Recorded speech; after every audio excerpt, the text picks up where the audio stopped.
ሰላም ውድ አድማጮቻችን፣ ይህ ያያ ስፖርት ነው። ውድ አድማጮቻችን፣ በዛሬው ፕሮግራማችን ትናንት እንግዲህ ቸልሲ ከማሌዥያ ቡድን ጋር ያደረገው የማሌዥያ ምርጦች ጋር ያደረገው የወዳጅነት ጨዋታ ሳይመስል እንግዲህ ትንሽ ብዙ ሰጣ ገባ የነበረበት ጨዋታ እንደነበር አይተናል። ታዲያ ስለዛ ጨዋታ የተለየ ነገር አላችሁም? የቸልሲ ቤንቾች ናቸው የተሰለፉት። ነገር ግን ለአንዳንድ ተጫዋቾች ቸልሲ ማሰናበት እንደሚገባው የሚጠቁም ጨዋታ እንደነበር በሚገባ መነሳት ይጠበቅበታል። አንደኛው እንግዲህ የሚነሳው ዋናኛው ነገር የሊያም ዴላፕ እንዲሁም ደግሞ ከማዕከላካዮቹ መካከል በጨዋታው ላይ ደካማ ብቃትን ሌላኛው ያሳየው ማለት ነው። በጥሩም በመጥፎም ሁኔታ መነሳት የሚችለው አንክል ቶሲን ነው። እንግዲህ አሁንም ተጫዋች እንግዲህ በሚገባ ሁኔታዎችን ማጤን የሚጠበቅበት ያለ ይመስለኛል። ነገር ግን በዛሬው የዝውውር መረጃዎቻችን የምናነሳቸው ነጥቦች ይኖራሉ። ወደ አድማጮቻችን እንግዲህ ይህ ያያ ስፖርት ነው። ያያ ስፖርትን ላይክ፣ ሼር፣ ኮሜንት፣ ሰብስክራይብ ማድረጋችሁን አትርሱ። የእናንተ ላይክ፣ ሼር፣ ኮሜንት፣ ሰብስክራይብ ብዙዎቹ ጋር እንድንደርስ የሚያግዘን ነው የሚሆነው። የመጀመሪያው መረጃችን የሚሆነው እንግዲህ ፊሊፕ ዮርገንሰንን ይመለከታል። ፊሊፕ ዮርገንሰን በውሰት ወደ ስትራስቡርግ የሚያደርገው ዝውውር ተጠናቋል። እንግዲህ ለቸልሲ በተለይ ቡድኑን ይህንን ተጫዋች ፈላጊ አጥቷል። ስለዚህ ይህንን ተጫዋች እድል የሚሰጥ ነው የሚሆነው። ለቸልሲ ጥሩ እድል የሚያመጣው የተጫዋች ጥሩ ብቃቱን ካሳየ በተለይ ባለፉት ዓመታቶች ላይ ወደ ስትራስቡርግ ግብ ጠባቂዎችን መላክ ቸልሲ አንዱ ስራው አድርጎታል።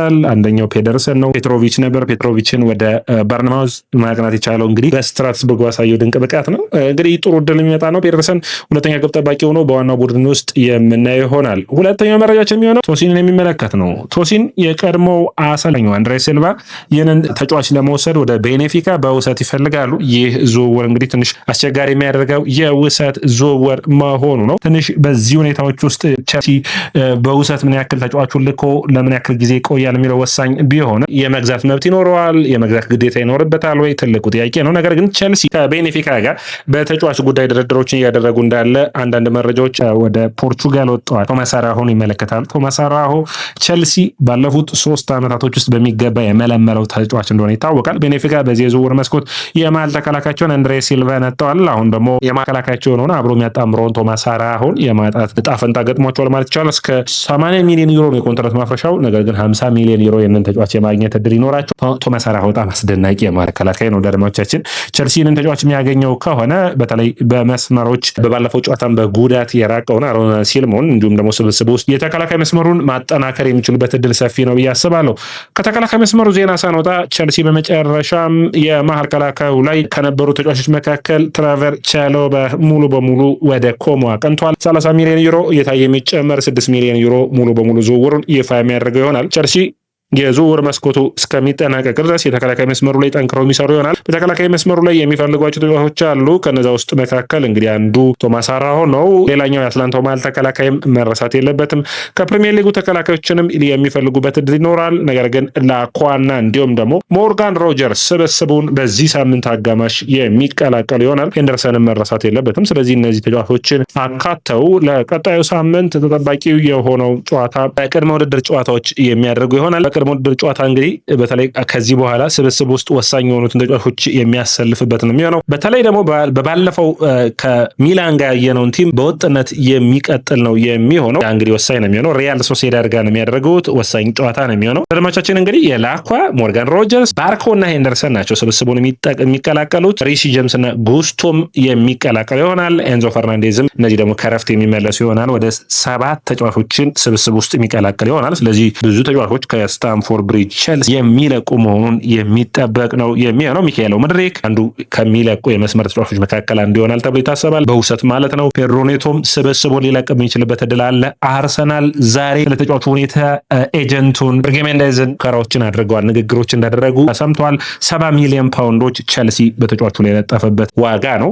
ሌላኛው ቶሲንን መተካት ነው የሚሆነው። አንዱ ቶማስ አራሆ ይህንን ቦታ ይተካል ብዬ አስባለሁ። ሁሉንም ስራ መስራት የሚችል የአማካይ መስመር ተጫዋች ይፈልጋሉ። ምንም እንኳን ኤንዞ ፈርናንዴዝ ስብስብ ውስጥ ቢቆይም ዳሪዮስ ሱጎ ስብስቡን ሊለቅ የሚችልበት እድል አለ። በተለይ የትናንትናው ጨዋታ ለዳሪዮስ ሱጎ በጣም መጥፎ ጨዋታ ነበር ብዬ አስባለሁ። ዳሪዮስ ሱጎን ለመተካት አንዱ የሚፈለገው የአርሰናሉ የመሃል አማካይ ማርቲን ዙቢሜንዲ ነው። ዙቢሜንዲ እንደ ሙንዶ ዲፖርቲቮ ዘገባ ከሆነ አርሰናል ተጫዋቹን ሊያጣ የሚችልበት እድል አለ። ቸልሲና እንዲሁም ደግሞ ሌላኛው ፈላጊ ማድሪዶች ናቸው። ቸልሲ ደግሞ ትልቁ እጃቸው ላይ ያለው ዙቢሜንዲን ለማስፈረም ዣቪ አሎንሶ እንግዲህ ወደ አድማጮቻችን ለዚህ ተጫዋች ተጫዋች በሪያል ሶሴዳድ ቤት ብዙ ድሎችን የሰጠው አሎንሶ ተጫዋቹ በሚገባ ራሱን እንዲያሻሽል ያደረገው ነው። አሎንሶ ጋር ጥሩ ግንኙነት አለው። ስለዚህ ይህንን ማዳበር የሚቻልበት አቅም አለ ተብሎ የሚታመንበት ድል አለ። ነገር ግን በኔ እይታ የዙቢሜንዲ መምጣት የቼልሲ አማካይ ክፍል የሌለውን ሚና የቼልሲ አማካይ ክፍል የሚሰጠው ይሆናል። ቴምፖ ሴት ማድረግ ቡድኑ በማጥቃትና በመከላከሉ መካከል ቡድኑን እንዲረጋጋ የማድረግ አቅም አለው። ይህ ዝውውር እንግዲህ ደጋግሞ እየተነሳ ይገኛል። በኔ እይታ ለቼልሲ ተመራጩ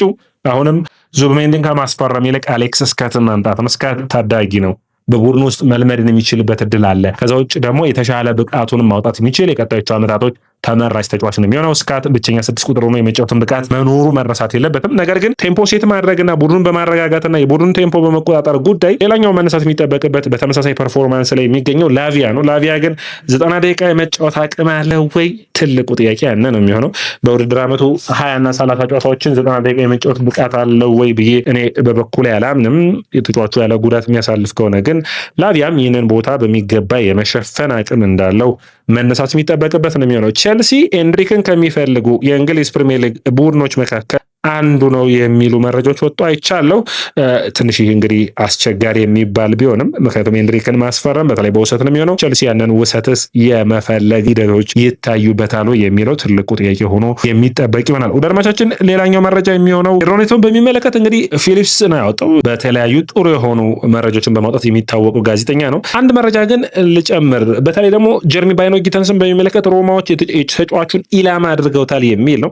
ቼልሲ ተጫዋቹን ይለቀዋል ብዬ አላስብም። ምክንያቱም በዛ ቦታ ላይ ሞርጋን ሮጀርስ እና ይህንን የውድድር ዓመት ሁለት ተጫዋቾች ናቸው የሚጀምሩት። አንደኛው ሞርጋን ሮጀርስ፣ ሁለተኛው ደግሞ ጀርሚ ባይኖ ጊተንስ ይሆናሉ ተብሎ የሚጠበቅ ነው የሚሆነው። እዚህ ስብስብ ውስጥ አንዱ ሊጠበቅ የሚቻለው ሁኔታ ብዬ የማስበው ታዳጊ ተጫዋቾች በቡድኑ ውስጥ ልምድን እንዲያገኙ ስብስብ ውስጥ ሊቆዩ የሚችሉ ተጫዋቾች አንዱ ሪጂ ዋትሰን ነው። ወደ አድማቻችን የአካል ብቃቱን ላዩ፣ በፕሪሚየር ሊጉ በተለያዩ ቦታዎች የመጫወት ብቃቱን ላዩ ይህ ተጫዋች ተመራጭ ሆኖ በቼልሲ ቤት እንግዲህ ሊቆይ የሚችልበት እድል ይኖራል። አዳጊ መሆኑ ተከትሎም በውሰት ሊለቅ አይችልም። ሪጂ ዊልስ ግን በውሰት የሚለቅ ይሆናል ተብሎ የሚታሰብ ነው የሚሆነው። ቼልሲ አሁን በዚህ የዝውውር መስኮት ላይ ብዙ እንቅስቃሴዎችን ያደርገዋል። ከዚህ በኋላ ወሳኝ የሆኑ እንቅስቃሴዎችን ነው የሚያደርጉት። አንደኛው ተጫዋቾችን የመልቀቅ ጉዳይ ይሆናል።